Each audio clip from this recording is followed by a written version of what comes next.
हम प्रार्थना करते हैं माँ से कि हमें दक्ष शक्ति दो, भक्ति दो और हमें आगे चलने का रास्ता दो। ये जो आज का गीत है ये एक दिशा देगा आपको कि हमें किस रास्ता पर चलना चाहिए, हमारी क्या मुलाकात होनी चाहिए, किससे होनी चाहिए। तो इससे बढ़िया कोई और हो नहीं सकता। कौन है ये? जो जितने भी हैं सारे के सारे भगवान के दूत, वो हमारे को रास्ता दिखाते हैं कि कैसे किस रास्ते पे चलना चाहिए।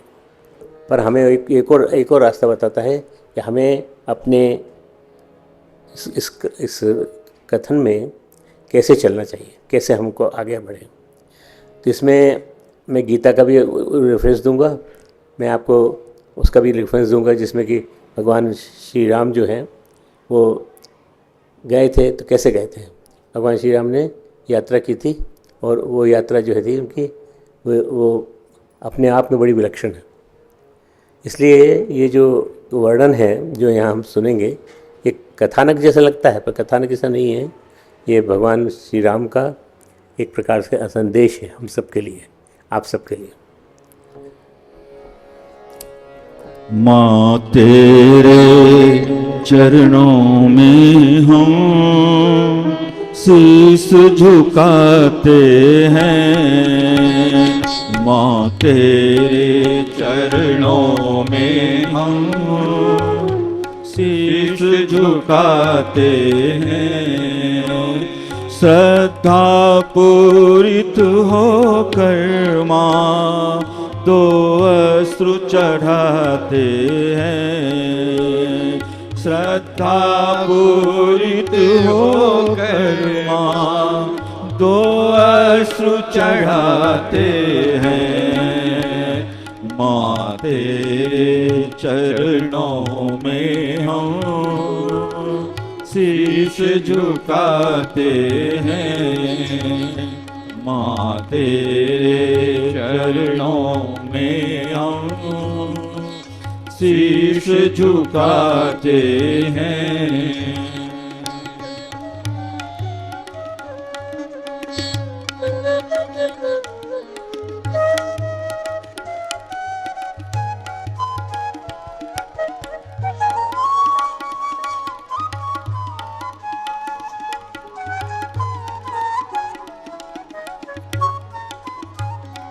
झंकार करो ऐसी माँ सद्भाव भर आए। झंकार करो ऐसी माँ सद्भाव भर आए। झंकार भरो ऐसी माँ दुर्भाव उखड़ जाए। हुंकार भरो ऐसी माँ दुर्भाव उखड़ जाए। सन्मार्ग न छोड़ेंगे माँ हम शपथ उठाते हैं। सन्मार्ग न छोड़ेंगे माँ हम शपथ उठाते हैं। श्रद्धा पूरित होकर माँ दो अश्रु चढ़ाते हैं। माँ तेरे चरणों में हम शीश झुकाते हैं। माँ तेरे चरणों में हम शीश झुकाते हैं।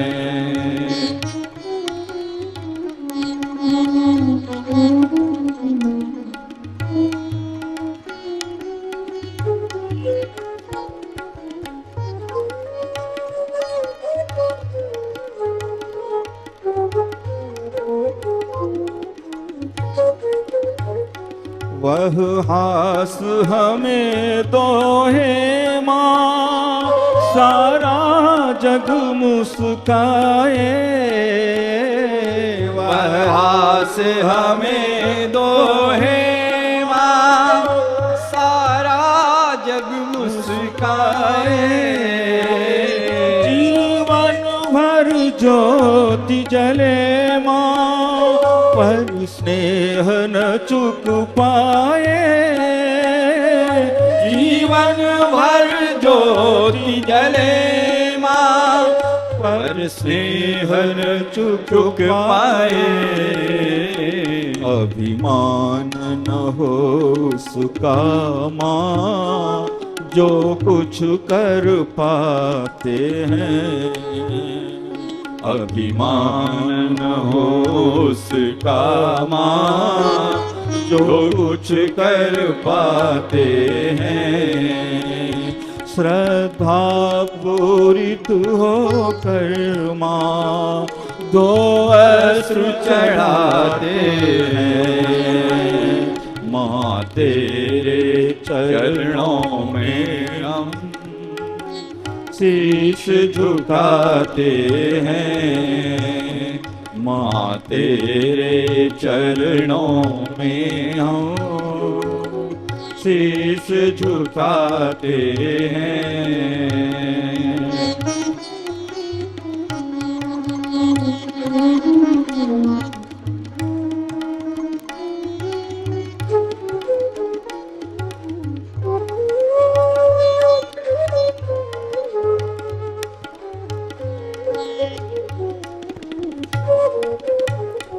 विश्वास करो हे माता, हम पूत तुम्हारे हैं।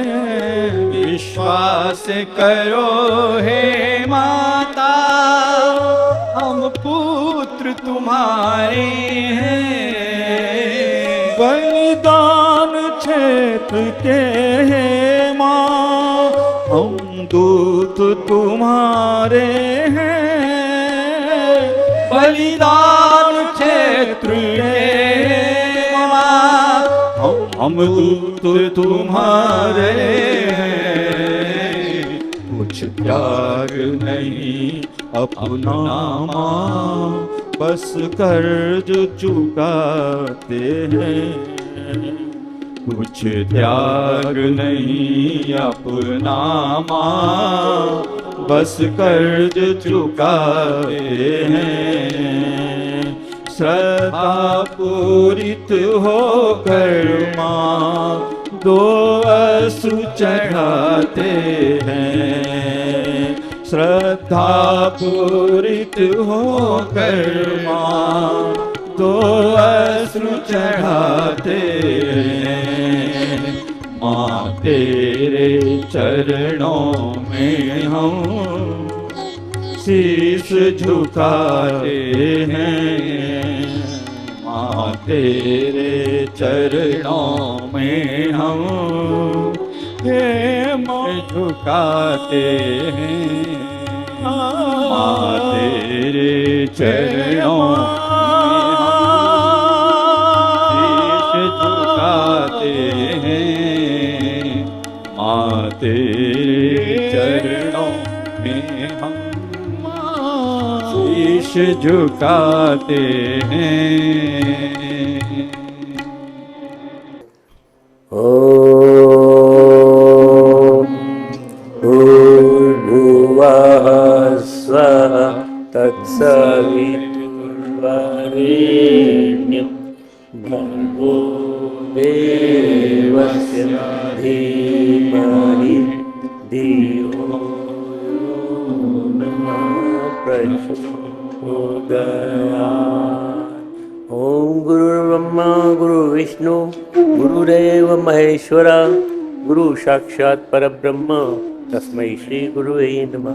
अखंडमंडलाकारं व्याप्तं येन चराचरं तत्पदं दर्शितं येन तस्मै श्री गुरुवे नमः।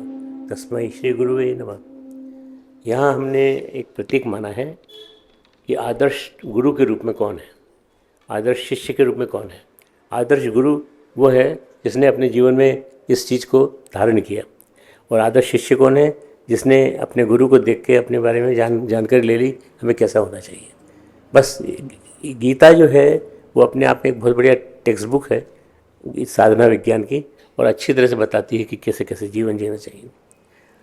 राम कथा में तीर्थ का भ्रमण और तीर्थ यात्रा, ये अपने आज का आने वाले 8 दिनों का ये है अपना विषय, जिसके ऊपर अपन चिंतन करेंगे, मोहत होंगे। कई ऐसे तीर्थ हैं जहाँ पर लोगों ने अपने जीवन को पवित्र किया। कई ऐसे तीर्थ हैं जहाँ भगवान गुरु स्वयं राम को अपने जीवन का एक आधार समझाते हैं।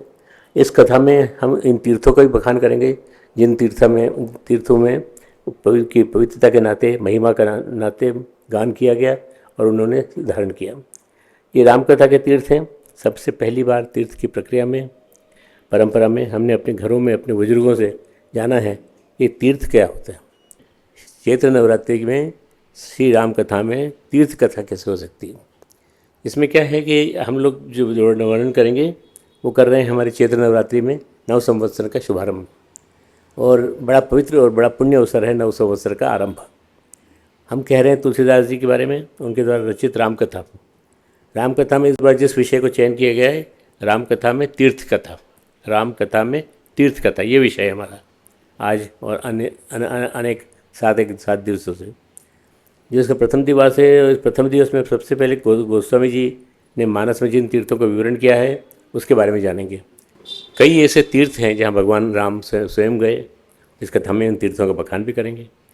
सबसे पहली बार तीर्थ की प्रक्रिया में अपने बुजुर्गों से, बड़े बूढ़ों से हमने पूछा है, उन्होंने वर्णन किया होगा कि हम वहाँ जाएंगे, हमारी इच्छा है कि हम इस बुढ़ापे में कुछ कर लें, अच्छा कर लें।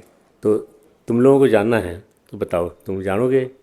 हम बताने की कोशिश करेंगे कि किस तरह से हमारे बड़े बूढ़ों ने हमें बताया। जहाँ के लोग तीर्थ की परंपरा से परिचित न हो, सभी चाहे वो दक्षिणवासी हों या उत्तरवासी हों, पश्चिमवासी हों या पूर्ववासी, भारत के चारों कोनों पर दूर दूर तक रहने वाले सब तीर्थ यात्रा करते हैं। ठीक है ना। मैंने रामकथा में जिन तीर्थों का चयन किया है, पहले तो हम भूमिका में करेंगे तीर्थ की महिमा, जो प्रभु श्री राम ने स्वयं तीर्थ यात्रा की है, उसका भी वर्णन करेंगे। फिर एक एक करके 9 दिन की रामकथा में 9 तीर्थों का विवरण करेंगे। तीर्थराज प्रयाग पहला, अकत अलौकिक तीर्थ राहु, ये गोस्वामी जी कहते हैं। गोस्वामी जी कहते हैं परम रम्य में गिरिवर कोला कैलाश, परम रम्य गिरिवर कोलास के कैलाश। और तीसरे क्रम पर है नैमिषारण्य की कथा, तीरथ बर नैमिष विख्याता। दूसरे नंबर पे आया कैलाश और तीसरे नंबर पे आया नैमिष का तीर्थ। परम रम्य गिरिवर कैलाशु और तीसरे नंबर पे है ये नैमिषारण्य की कथा, तीरथ बर नैमिष विख्याता, तीरथ बर नैमिष विख्याता। और चौथे नंबर पे है अयोध्या के बारे में, बंदऊ अवधपुरी अति पावन, बंदऊ अवधपुरी अति पावन। और 5वें दिन में वो है कथा जहाँ माता जानकी ने माता सीता से जन्म लिया, सीता को जन्म दिया, मिथिला क्षेत्र।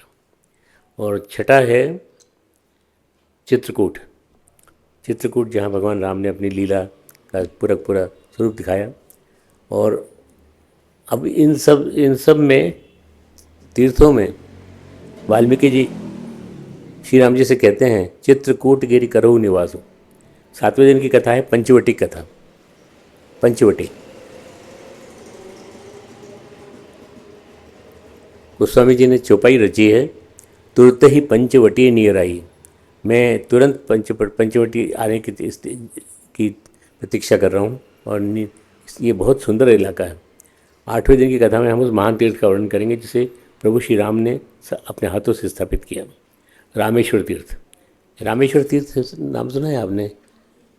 रामेश्वर जो दक्षिण में है और उसमें दक्षिण भारत में है, और हमको बताते हैं भगवान के सभी गुण जो हैं वो देखना हो तो वहाँ देखिए। इन तीर्थों का महत्व गोस्वामी द्वारा किया गया है, इसका हम प्रारंभ करते हैं तीर्थ महिमा से। ये तीर्थ कथा हर का पहला चरण है। पहले तो ये समझें कि जिस तीर्थ में वर्णन करने बैठे हैं, इस राम कथा में हम तीर्थ यात्रा करने बैठे हैं, उसका मतलब क्या है।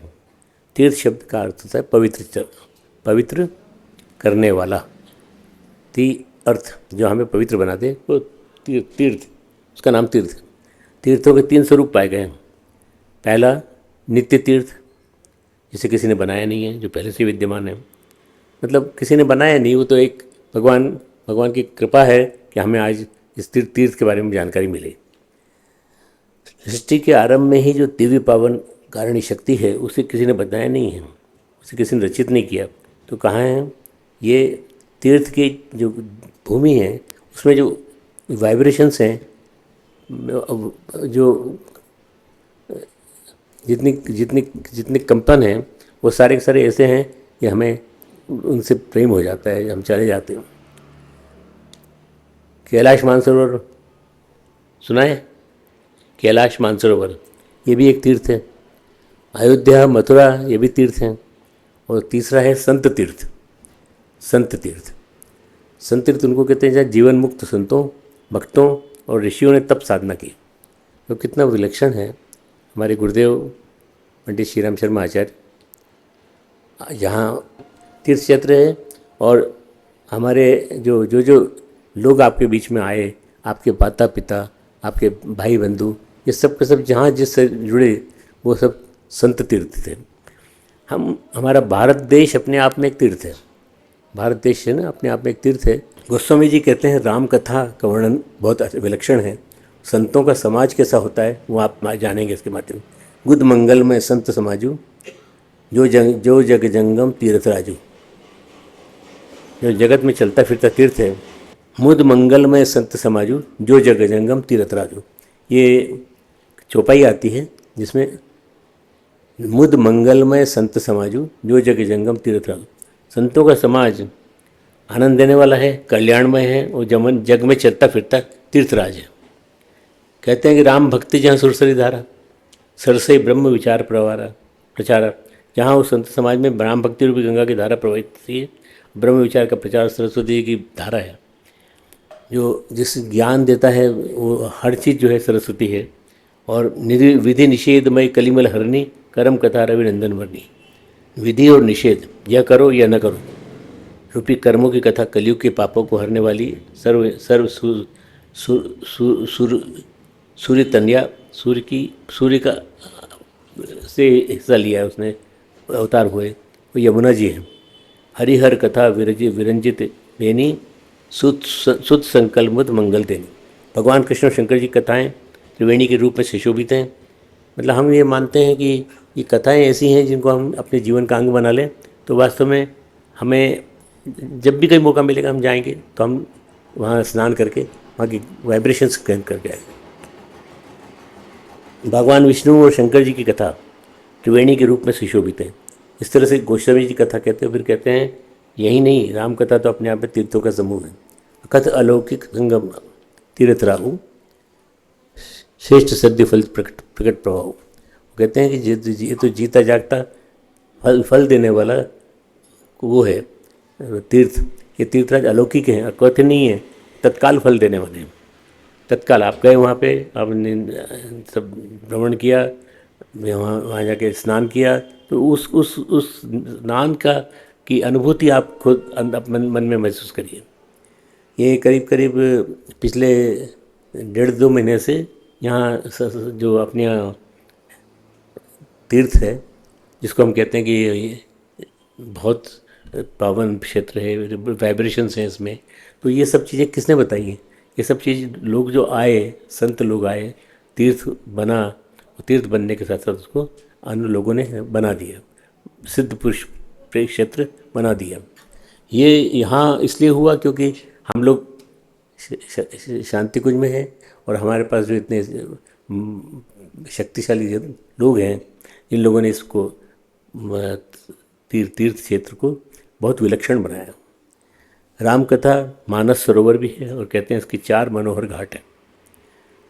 रामकथा के 4 घाट हैं मनोहर। सुठि सुंदर संवादवर विरचे बिंदु बुद्धि विचारी, तेहि एहि पावन सुभग सर घट मनोहर चारी।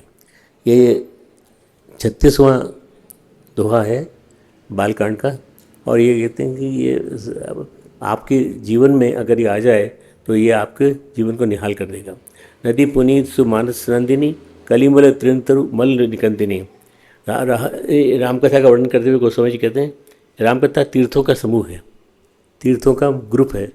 समम बोनम, जिसको इंग्लिश में बोलते हैं समम Bonham of quality ideals and virtues, जो ये जो है अपने आप में एक विलक्षण समुच्चय है जिसमें आपको यहाँ पर मिलते हैं।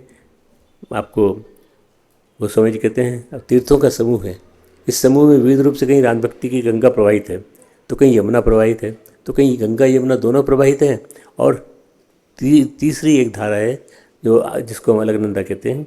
इस समाह में विविध रूप से कहीं राम भक्ति की गंगा है, कहीं यमुना है। जुग बिच भगति देव पुनि धारा से सोहति सहित सुमिर द्विचरा, ये दोनों के बीच में भक्ति की गंगा प्रवाहित है। तो ये राम कथा अपने आप में पूरा तीर्थ है, कंप्लीट तीर्थ है। ये जो आप कथा सुनेंगे और बाद में इसके बारे में पढ़ेंगे तो आपको पता चलेगा वास्तव में हम जो तीर्थ का बारे में सुना था हमने वो यही है। चाहे हमारे मौन के माध्यम से, चाहे हमारे पढ़ने लिखने के माध्यम से आया, हमारे नॉलेज में आया। और ये जो कर्म है जो आप यहाँ जिस जगह आपको सौभाग्य से यहाँ आने का मौका मिला, किसी को अंदाज़ था कि आपके पिताजी आपको यहाँ भेजेंगे? नहीं अंदाज़ था। तो आपको लगता है कि तीर्थ है, यहाँ पर भी तो इतने पावन लोग हैं और पावन परम पूज्य गुरुदेव का सानिध्य है, सूक्ष्म रूप में सानिध्य है।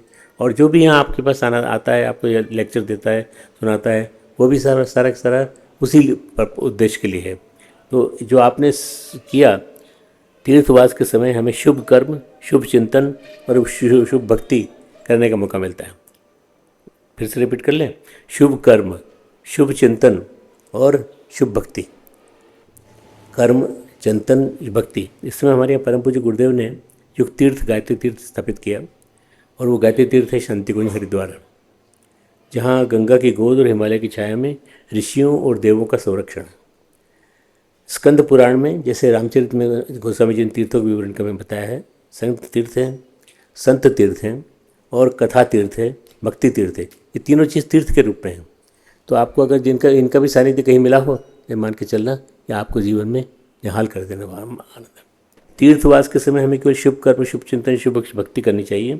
इस समय यहाँ परम पूज्य गुरुदेव युग तीर्थ, गायत्री तीर्थ की स्थापना कर चुके हैं, और गायत्री तीर्थ है शांतिकुंज हरिद्वार। एक बना बनाया तीर्थ मिल गया तुमको सब शांतिकुंज के रूप में, और रोज़ आते हो, और बने हुए तीर्थ में जिसको गुरुदेव ने अपने तप के माध्यम से इसको वैसा बनाया। ये बहुत बड़ी बात है। आपके जीवन में विद्यार्थी जीवन में पाने के लिए बहुत कुछ आता था, बहुत कुछ आया, बहुत कुछ आपके जीवन में धारण किया आपने। पर सबसे बड़ी बात यह है, यहाँ गंगा की गोद और हिमालय की छाया में ऋषियों का संरक्षण, देवों का संरक्षण, और इनका सानिध्य मिला है आपको। स्कंद पुराण में, जैसे रामचरित में गोस्वामी जी ने तीर्थों के विवरण क्रम लिखा है, उन्होंने कहा है संत तीर्थ है, कथा तीर्थ है, भक्ति तीर्थ है। और स्कंद पुराण में जिस तीर्थों की चर्चा है इसी प्रकार से की गई। सत्यम तीर्थम, क्षमा तीर्थम, तीर्थ इंद्रिय निग्रह, सर्वभूत तीर्थम, तीर्थम आर्जव आर्जव यानी पवित्रता, दानम तीर्थम, दमस्तीर्थम, संतोष तीर्थम उच्यते, ब्रह्मचर्यम परे तीर्थम, परम तीर्थम च प्रियवादिता, ज्ञानम तीर्थ धृति स्थात्रम, तपस्तीर्थम उदायतम। यानी तप भी तीर्थ की ओर ले जाता है। हमारा स्मरण लोगों को उनके साथ हमने बैठा है जिनके हमें सानिध्य मिला है।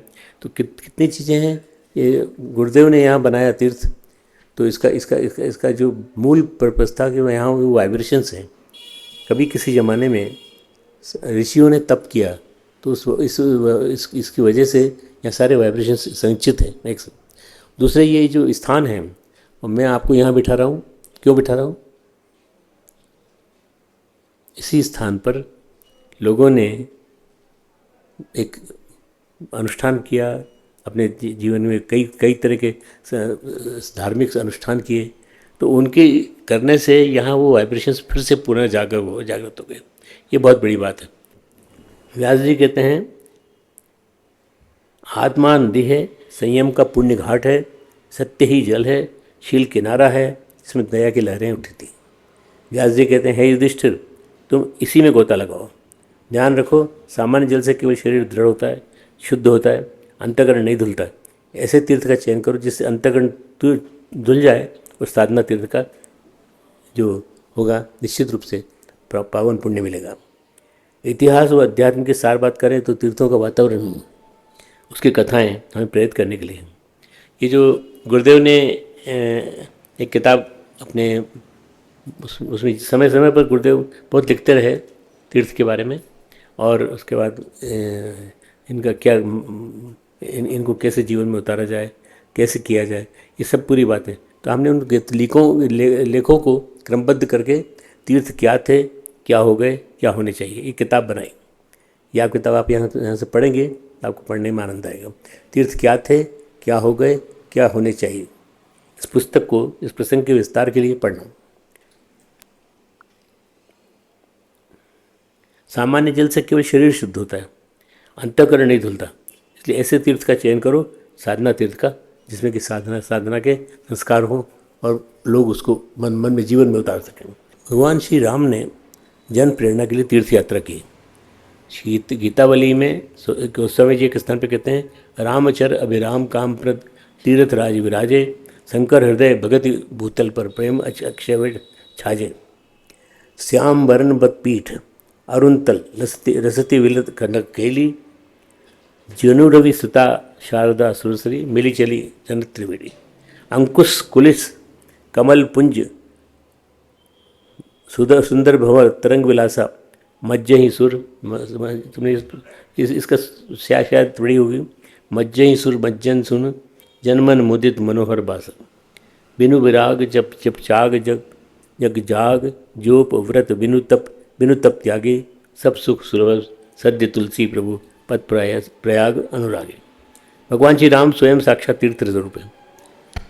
वो कहते हैं कि महापुरुषों का ध्यान करने से ही तीर्थ एक प्रकार का तीर्थ हो जाता है, तीर्थ का स्नान हो जाता है। महापुरुष उनका ध्यान करता है, उनका चिंतन करता है, जो तीर्थों का सुफल पा लेता है, वो हमारे लिए बहुत महत्वपूर्ण है। हम लोग भी यहाँ बैठे बैठे अगर कुछ करते हैं तो हम गुरुदेव का ध्यान करके हमें ध्यान में मन मिलाते हैं, और हम वही चीज़ सोचते हैं जो गुरुदेव सोच रहे होंगे।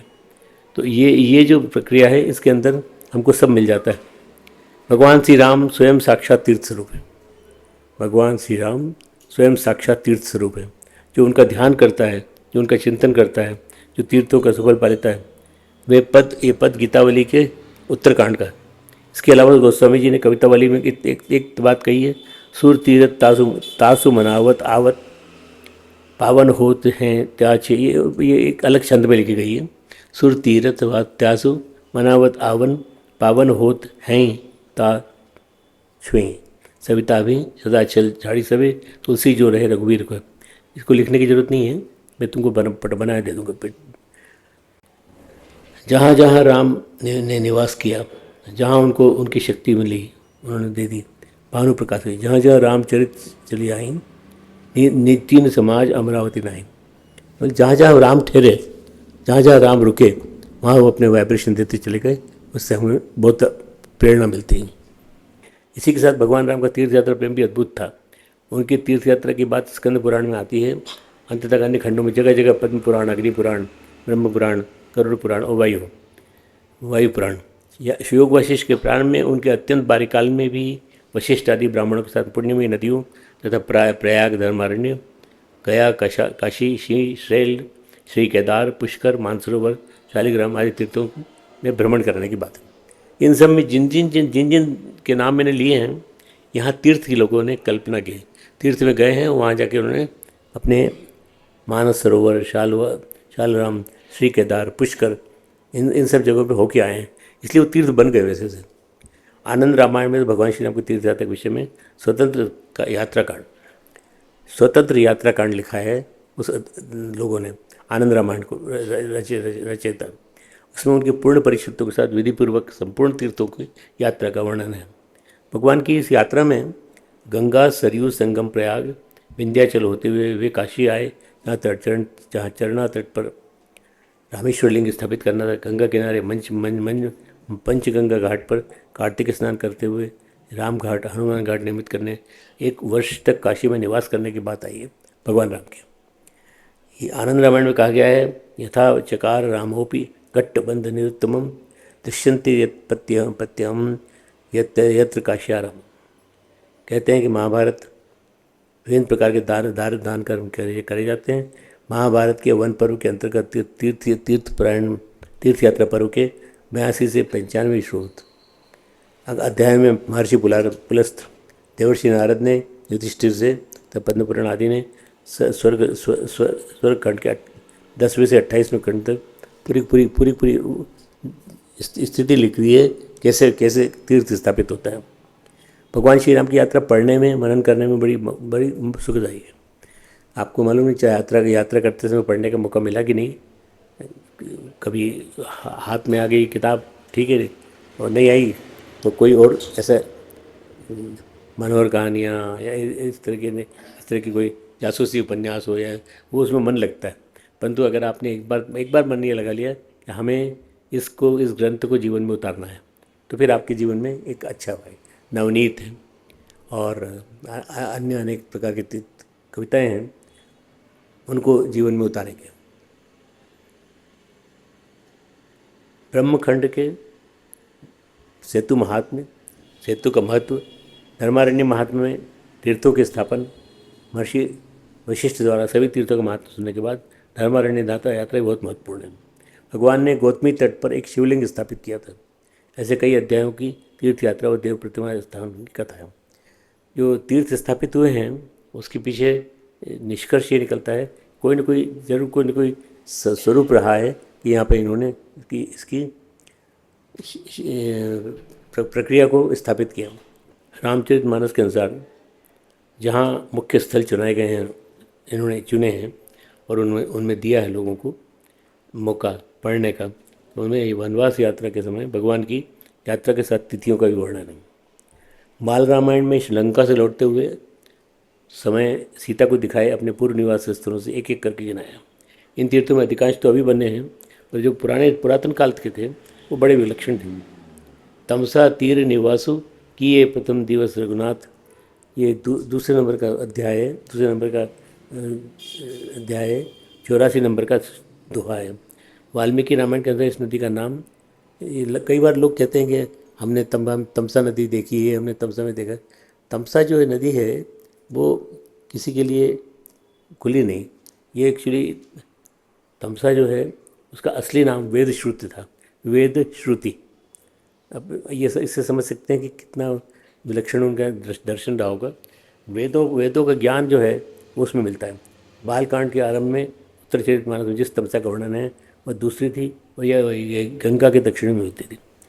बंगला विश्वकोश के अनुसार यह यमुना के साथ निकलकर उससे दक्षिण भारत में होती हुई जबलपुर आदि जिलों से होती हुई मिर्ज़ापुर के मध्य मार्ग में गंगा से मिल जाती है। कई तरह की चीज़ों ने लोगों ने रिसर्च की इसकी, और रिसर्च करने के बाद ये पाया है कि ये अधिकांश का ओरिजिन जो है वो यहाँ हुआ है उत्तराखंड में, या और भी ऊपर जहाँ वहाँ से निकली है नीचे गई है।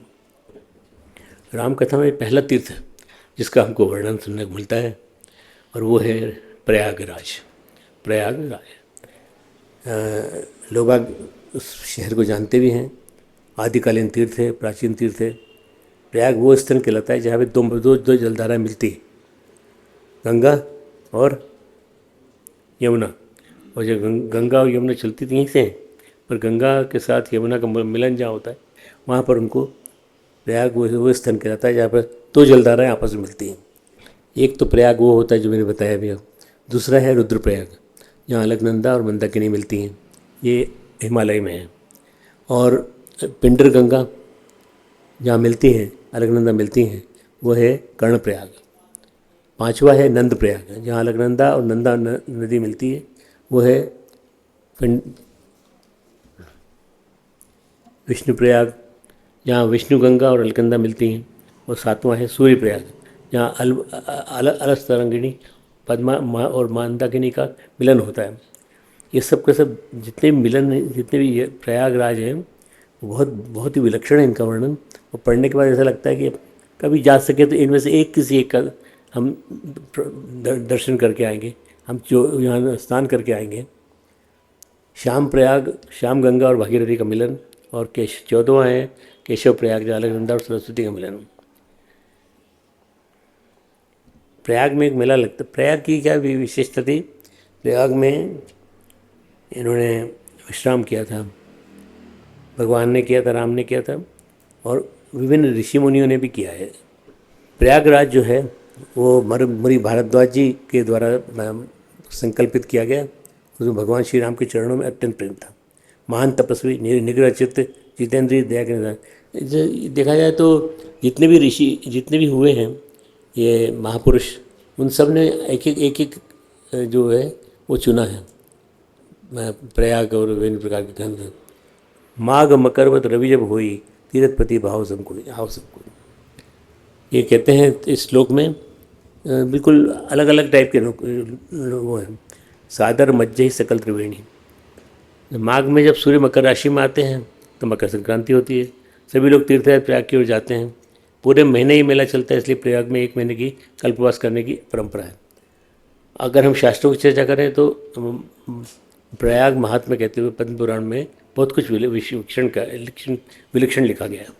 जहाँ सरस्वती, यमुना और गंगा संगम है, जहाँ स्नान करने वाले ब्रह्मपद को प्राप्त होते हैं, उस तीर्थराज को प्रयाग की जय हो। जहाँ श्यामल अक्षय वट अपनी छाया से मनुष्य को दिव्य सत्गुण देता है, वहाँ भगवान माधव अपने दर्शन देने के लिए पाप ताप काटते हैं और वहाँ आते हैं। तीर्थराज प्रयाग की जय। सभी जितने भी स्थान हैं, जितने प्रयाग हैं, जितने भी संगम हैं, ये सब के सब चुने गए हैं पूर्व काल में चुने हुए लोगों द्वारा, जिन्होंने तपस्या की वहाँ पर आकर। तपस्या के साथ साथ वहाँ के वाइब्रेशंस जगाए, और इसी वजह से उनको इतना मिला, महत्व मिला। भगवान श्री राम ऋषि भारद्वाज जी से जब मिलते हैं तो प्रयागराज की महिमा का जागरण होता है। भारद्वाज ऋषि उनके भक्त हैं, राम के भक्त हैं। भारद्वाज ऋषि उनका ध्यान करते हैं, भारद्वाज ऋषि उनका स्मरण करते हैं। भगवान श्री राम उनके पास मानव रूप लेके आते हैं। जिस रूप में उन्होंने जब भजा था उस रूप में नहीं, मानव रूप लेके आते हैं। मानव लीला, मानव चरित्र के लिए पहली बार भारद्वाज जी से सम्मति लेते हैं कि हमको वनवास मिला है, हम आपके यहाँ वनवासी में कैसे। देखो कितना विलक्षण है। ये भगवान राम जो हैं उनसे पूछ रहे हैं, उनसे जाके पूछ रहे हैं मानव लीला त्वरित करने के लिए। पहली बार भारद्वाज जी सम्मत लेते हैं, हमको वनवास मिला है, हम अपनी वन यात्रा कैसे करें, आप कुछ बताएंगे, परामर्श देंगे, हम किस तरह से अपनी वार्ता उस कार्य को आरंभ करें, सब कहाँ रहें, कहाँ जाएं, क्या स्थल होगा, किस जगह से किस मार्ग से करें, पूरा सबको समझाते हैं। भारद्वाज जी का जो आश्रम था वो पूरा तीर्थ था, वो उन्होंने बड़े मार्मिक शब्दों में उनको समझाया और कहा नहीं आप करिए, मैं आपको शक्ति दूंगा, मैं आपको संरक्षण दूंगा, सब कुछ करूंगा, पर ये आप करिए, आपको करना है, आपको प्रशिक्षण देना है, आपको पढ़ाना है। हम जो ऋषियों का आश्रम मानते हैं, और ऋषियों के आश्रम विद्यापीठ, विश्वविद्यालय, इस तरह से कई बनते चले गए। लोगों ने वहाँ जाकर अपना स्मरण किया और लाभ पाया। श्री राम ने उस स्थान पर जहाँ महर्षि भारद्वाज ने तप किया था, इनका प्रणाम किया और फिर अपनी अगली यात्रा पर चल पड़े। अब भगवान श्री राम ने वाल्मीकि आश्रम होते हुए अगली पहाड़ में एक व्यक्ति, एक तपस्वी, एक महान भक्त जो अभी प्रयाग आना था, उस समय जी उनकी कथा का वर्णन करते हैं। उनकी कथा का विवरण गोस्वामी जी करते हैं और कहे भी। भरत जब आए फॉलो करते हुए इसको जानने के लिए कि राम कैसे गए थे, भगवान राम कैसे गए थे, बस ये जानते हुए वो जाते हैं कि वो कौन है, मेरे बड़े भाई हैं और तपभूत हैं। राम के दर्शन का फल पुनः महर्षि को मिलना था, भगत राम के रूप में मिला। तपस्वी कैसे होने चाहिए, तपस्वी कैसा होना चाहिए, साधना कैसी होनी चाहिए, ये बताने के लिए भगवान के परम भक्त भरत भी पहुँचे। तपस्वी गोस्वामी जब भारत जी की यात्रा वर्णन करते हैं, कहते हैं भरत तीसरे प्रहर का किन प्रवेशु प्रयाग, कहत राम शिष्य शिव राम से छलका झलकत पायन कैसे, पंकत ओस कोस कब से। भरत पया दे आए आजू भयो दुखित सकल समाज। भरत जी वहाँ पर पैदल चल के आए, भरत जी की पत्र चतुरंगिणी सेना के साथ पूरे सामान के साथ आया। जो ये राम और ये लोग गए थे, राम और लक्ष्मण और सीता जी, इनके साथ सेना नहीं थी। सेना भरत लेके गए, भरत को दिया गया उन्हें कि भाई आप लेके जाओ। तो वहाँ पूरे सामान के साथ भरत जी यहाँ आने के लिए किसी वाहन का इस्तेमाल भी नहीं किया। तो प्रयाग के सफल और सार्थक तीर्थ यात्रा किसने की? तीर्थ यात्रा क्या होती है, तीर्थों में कैसे रहा जाता है, तीर्थ यात्रा की विधि क्या होती है, वहाँ के कर्म क्या होते हैं, अगर ये जानना है तो भरत जी का प्रवास देखना चाहिए और भरत जी वहाँ पर कैसे रहे। तो तुम लोगों को तो इसको पढ़ना है, मर्म जागृत करना है कि इसके मर्म क्या हमको मिले। जो सबसे बड़ा मर्म है कि महर्षि भारद्वाज जी का वर्णन, जिन्होंने राम तत्व का साक्षात्कार किया, ये कितना विलक्षण है। राम तत्व का साक्षात्कार किया और ऋषि हैं, समाधि अपनी योग साधना से राम तत्व का, राम के सत्य का साक्षात्कार करते हैं। भरत जी तीर्थराज प्रयाग से कहते हैं, हे तीर्थराज, आप तो आदिकाल से सबकी सभी कामनाओं को पूरा करते रहे हैं। मैं तो आपके सामने एक कामना लेकर आया हूँ। आप जैसा उत्तम दानी कहाँ मिलेगा, उत्तम ज्ञानी कहाँ मिलेगा, मेरे जैसा दीनहीन किंकर कहाँ से मिलेगा। कहते हैं ना कि हे तीर्थराज प्रयोग, तू न तो मुझे धर्म की इच्छा है, न अर्थ की, न काम की, न मोक्ष की, न मैं ताम तो मैं राज्यम, न जो पूरा श्लोक है उनका, न तो मुझे धर्म की इच्छा है, न अर्थ की। मैं तो राम के चरणों में प्रेम करता हूँ, केवल प्रीति चाहता हूँ, केवल प्यार चाहता हूँ, केवल भक्ति चाहता हूँ। भगवान, मेरा राम के चरणों में प्रेम घटे नहीं। जैसे तपाने पर सोने में चमक आती है, वैसे ही मेरे अंश के जो वो हैं, वो सब कन कहीं बात चढ़ई जिमी जाएँ, जिमी प्रीतम पत के नियम निभाए। भरत वचन सुनी माज त्रिवेणी, भई मृदु रानी सुमंगल देनी। अभी कल्पना करो कि क्या होता है। त्रिवेणी से बात करते समय जो भक्त होते हैं, ऋषि हैं, वो सुंदर बीच त्रिवेणी से सुंदर मंगल देने वाली कोमल वाणी सुनते हैं।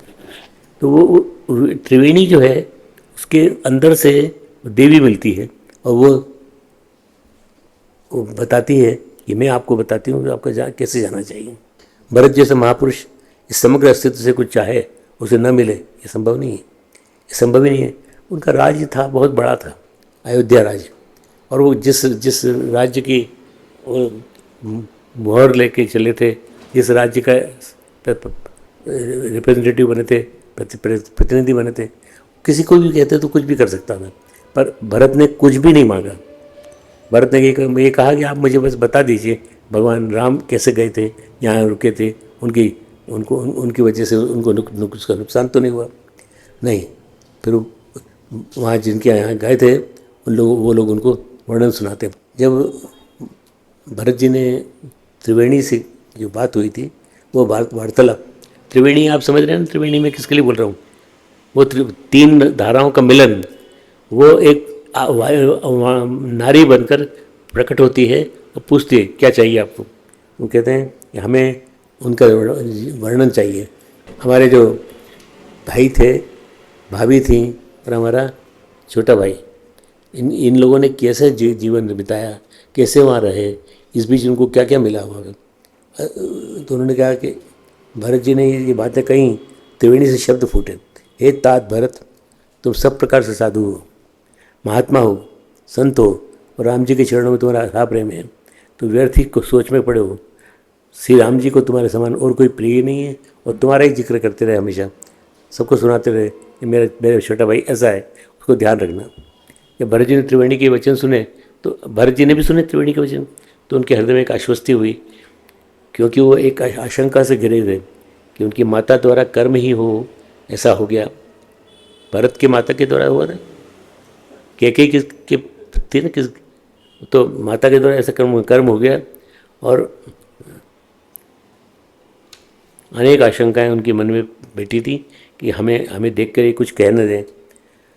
आज के जो संत हैं, उनमें विवेकानंद और अन्य जितने भी हैं, सब ने एक न एक किसी काम को किया है भगवान राम के। उनका नाम था स्वामी विज्ञानंद। संन्यास से पहले उनका नाम था हरिप्रसन्न चटर्जी, और उन्होंने, विवेकानंद जी ने उनको दीक्षा दी और दीक्षा देने के बाद बात कहा कि संन्यास से पहले नाम रखे है हरिप्रसन्न चटर्जी, पर आपको हम संन्यास देंगे तो आप भी रहिए उसमें से। स्वामी विवेकानंद को पेशेंट करके बुलाते थे, तो हरिप्रसन्न जी का संन्यास के बाद नाम हुआ। स्वामी विज्ञानंद और रामकृष्ण संघ में से एकमात्र ऐसे सन्यासी हुए जिन्होंने सबसे बाद में संन्यास किया।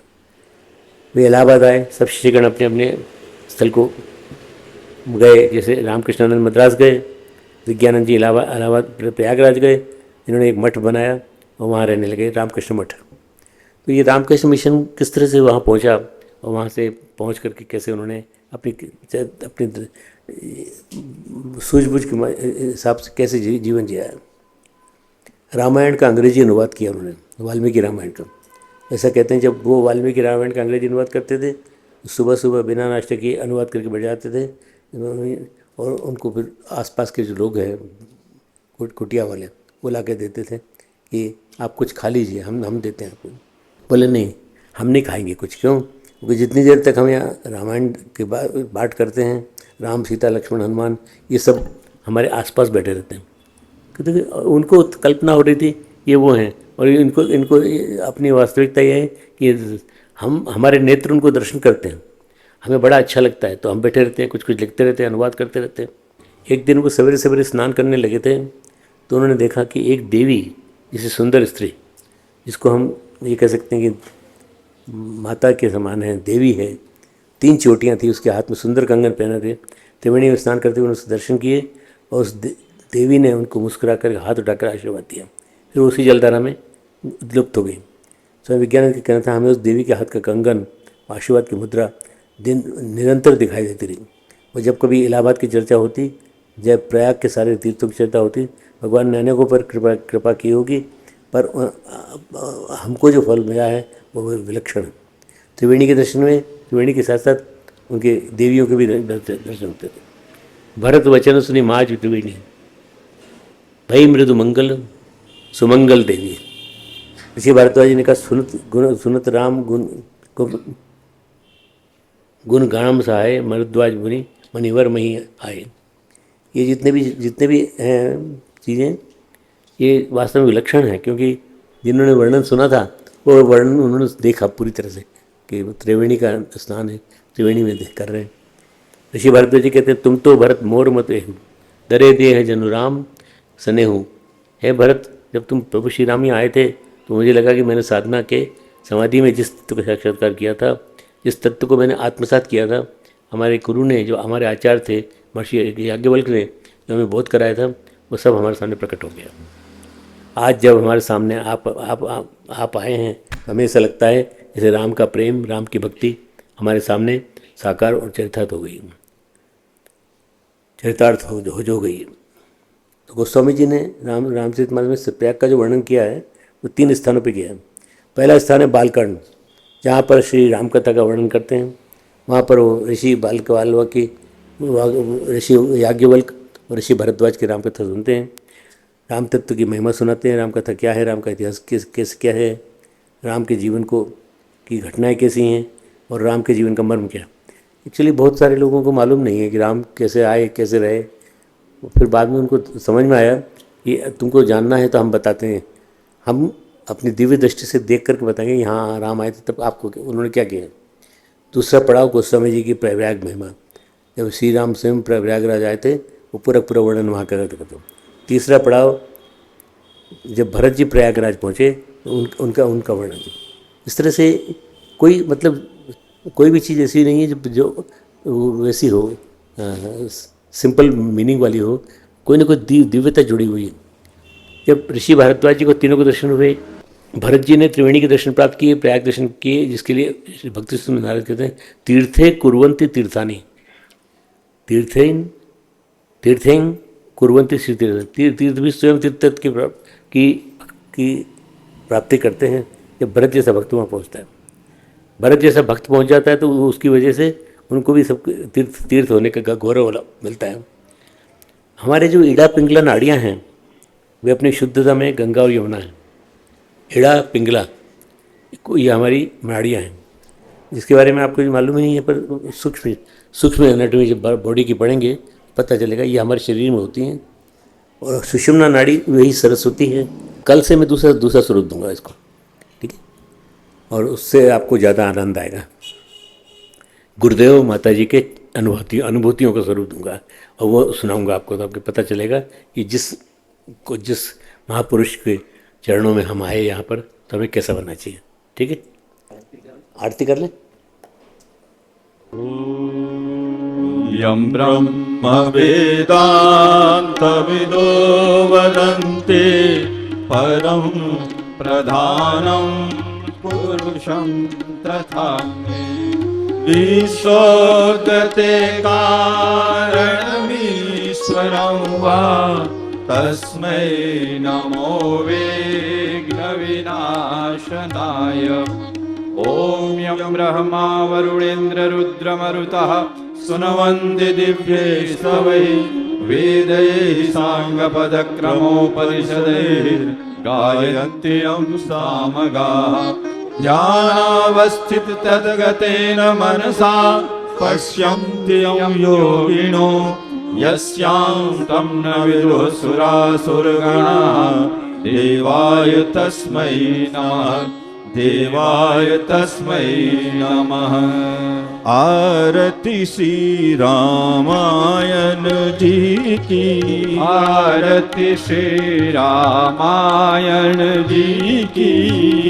कीरत कलित ललित सियपी की, कीरत कलित ललित सियपी की। आरती श्री रामायण जी की, आरती श्री रामायण जी की। गावत ब्रह्मादिक मुनि नारद, गावत ब्रह्मादिक मुनि नारद। वाल्मीकि विज्ञान विशारद, वाल्मीकि विज्ञान विशारद। सुख सनकादि शेष अरु सारद, सुख सनकादि शेष अरु सारद। हरणि पवन सुत कीरतनी की, हरणि पवन सुत कीरतनी की। आरती श्री रामायण जी की, आरती श्री रामायण जी की। गावत वेद पुराण अष्टदश, गावत वेद पुराण अष्टदश। छो शास्त्र सब ग्रंथन को रस, छो शास्त्र सब ग्रंथन को रस। मुनि जन धन संतन को सर्वस, मुनि जन धन संतन को सर्वस। सार अंश सम्मत सब ही की, सार अंश सम्मत सब ही की। आरती श्री रामायण जी की, आरती श्री रामायण जी की। गावत संतत शंभु भवानी, गावत संतत शंभु भवानी। अरुघट संभव मुनि विज्ञानी, अरुघट संभव मुनि विज्ञानी। व्यास आदि कवि वर्ज बखानी, व्यास आदि कवि वर्ज बखानी।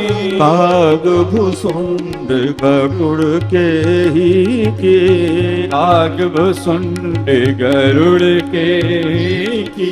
आरती श्री रामायण जी की, आरती श्री रामायण जी की। कलिमल हरणि विषय रस फीके, कलिमल हरणि विषय रस फीके। सुभग श्रृंगार मुक्ति जुगति के, सुभग श्रृंगार मुक्ति जुगति के।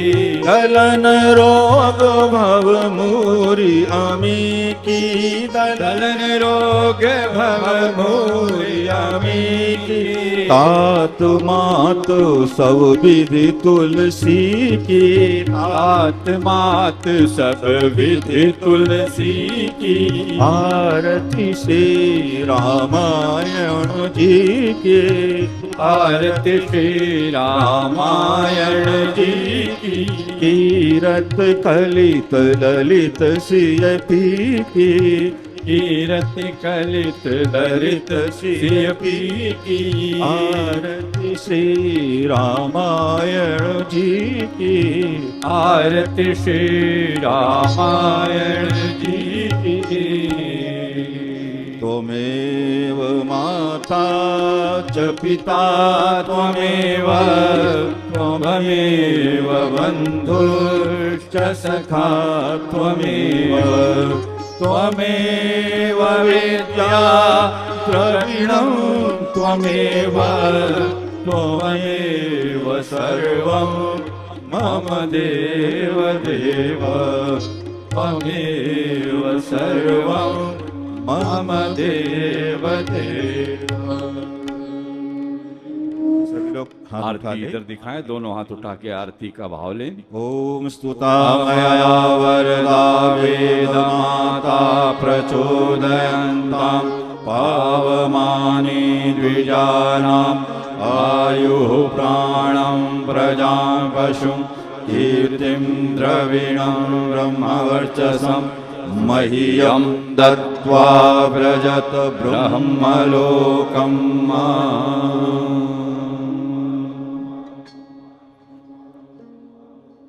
दोनों हाथ जोड़ के गुरु सत्ता को नमन करें। ओम नमो स्वनन्ताय सहस्रमूर्तये सहस्रपादाच्युतशिरोरुबावे सहस्रनामे पुरुषाय शाश्वते सहस्रकोटि युगधारिणे नमः सहस्रकोटि युगधारिणे नमः। हमारे YouTube चैनल शांति कुंज वीडियो गायत्री परिवार को सब्सक्राइब करें एवं बेल आइकन जरूर दबाएं ताकि गायत्री परिवार की विभिन्न गतिविधियों की जानकारी आपको मिलती रहे।